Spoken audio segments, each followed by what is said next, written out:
మచిలీపట్నం అనగానే ఊరు చివరి ఉంది, దేశానికి చివరి ఉంది, దీన్ని ఎవరు పట్టించుకుంటారు అని. కానీ జిల్లా విడిపోయిన తర్వాత మొట్టమొదటిసారిగా మన కృష్ణా జిల్లాకు ప్రత్యేకంగా కలెక్టర్గా వచ్చినటువంటి టీకే బాలాజీ గారి వల్ల మరింత అభివృద్ధి చెందుతుందని నేను అనుకుంటాను. ఎందుకంటే కలెక్టర్ బంగ్లా కానీ అది కానీ చూసినట్లయితే ఎవరు ఉంటారా ఇక్కడ అన్నట్టుగా అనిపించేది. అలాంటిది ఇవాళ కలెక్టర్ బంగ్లా చూసినా సార్ దేదీప్యమానంగా వెలిగిపోతుంది. అది ఎంత విషయం. అలాగే గతంలో చేసిన కలెక్టర్లు అందరూ కూడా మచిలీపట్నం క్యాంప్ ఆఫీస్లో ఉండేదే తప్ప ఇక్కడ కలెక్టర్ నివాసం ఉండి ప్రత్యేకంగా మనల్ని పట్టించుకునే ఇది ఉండేది కాదు. కానీ దాంట్లో భాగంగా ఈయన చాలా అభివృద్ధి కార్యక్రమాలు చేస్తున్నారు సార్. మా తరఫు నుంచి రిక్వెస్ట్, పరిశ్రమలు ఏమీ లేవు సార్ ఈ జిల్లా, కృష్ణా జిల్లా అయిన తర్వాత మీ హయాంలోనే కోర్టు కంప్లీట్ అయ్యి మరిన్ని పరిశ్రమలు మాకు తెచ్చిపెట్టి ఇక్కడున్న చదువుకున్న పిల్లలకి ఇక్కడే ఉద్యోగాలు వచ్చేలాగా చేయగలిగాను. అలాగే కృష్ణశెట్టి గారికి ధన్యవాదాలు. ఎందుకంటే ఇంత మంచి కలెక్టర్ని జన్మనిచ్చి మాకు అందించినందుకు మీకు ప్రత్యేకంగా నేను ధన్యవాదాలు తెలియజేస్తాను సార్. అలాగే ఆ కలెక్టర్ గారు మన యోగా సభ్యులైనందుకు యోగా వాళ్ళందరం కూడా ప్రత్యేకంగా ఆయనకి కృతజ్ఞత చప్పట్ల రూపంలో తెలియజేయాలి.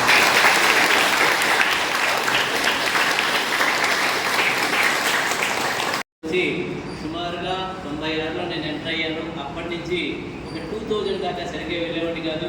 2000 నుంచి ప్రతిరోజు క్రమం తప్పకుండా రావడం వల్లనే యోగా మీద చాలామందికి ఇంట్రెస్ట్ కూడా, అంటే ఎప్పుడైతే మనం పర్ఫెక్ట్గా రాగలుగుతామో ఆటోమేటిక్గా అందరూ కూడా రావడానికి అవకాశం ఉంటుంది. మనమే లేట్గా వెళ్ళామనుకోండి, గురువే వచ్చేవాడు చెప్పేవాడే సరిగ్గా రానప్పుడు వచ్చేవాళ్ళు కూడా సరిగ్గా రాకుండా ఉంటారు. అందువల్లనే ఒక రకంగా చెప్పాలంటే చాలా మంచిగా చాలామంది ఈ యోగాని కూడా ఉపయోగించుకోవడం జరుగుతుంది. మాట్లాడేవారు ఒకసారి మన కలెక్టర్ గారి గురించి పూర్ణ గారిని మాట్లాడవచ్చు. అలాగే వికాస్ గారు, తమ్మన చూడాలి గారు, మన యోగా సభ్యులందరికీ కూడా నమస్కారం. ఈరోజు కరెక్ట్గా జరగబోయే సన్మాన కార్యక్రమానికి మనందరం కూడా దేశంలో ఉన్న కలెక్టర్ల యొక్క స్థానంలో అత్యుత్తమ స్థానం సంపాదించి మంచి పేరు తెచ్చుకుని మన యోగా సభ్యుడైనందుకు మనం చాలా గర్వపడవలసి వస్తుంది. అటువంటి విషయాన్ని అందులో పొలం గురించి కాదండి, మా కమ్యూనిటీలో ఇంకా ఉత్తీర్ణుడైన వాడు చాలా తక్కువ మంది. ఎంతసేపు వ్యాపారం అని వెళ్తారే కానీ చదువుకుని ఇంత ఉన్నత స్థాయికి ఇంత మంచి పేరు తెచ్చుకున్న మనిషి అతి తక్కువ. కృతజ్ఞత తెలపాలి. ఇదే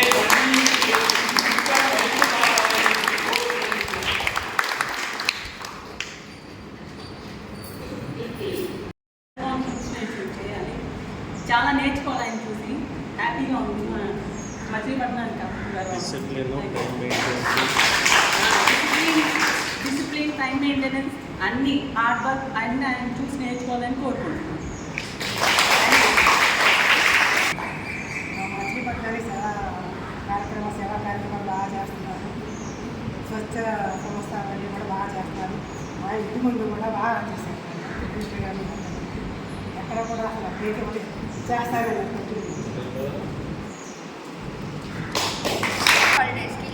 ఇక్కడ యోగా జరుగుతుందంటే ఇంట్రెస్టింగ్గా వచ్చి ఇలా పార్టిసిపేట్ చేయడం మాకు చాలా హ్యాపీగా ఉంది. సో హెల్త్ ఎలాగా మెయింటైన్ చేయాలి, ఎలా చూసుకోవాలి, ఇంత బాగా చెప్తున్నారు. మాకు చాలా హ్యాపీగా ఉంది ఇలా వచ్చి నేర్చుకోవడం.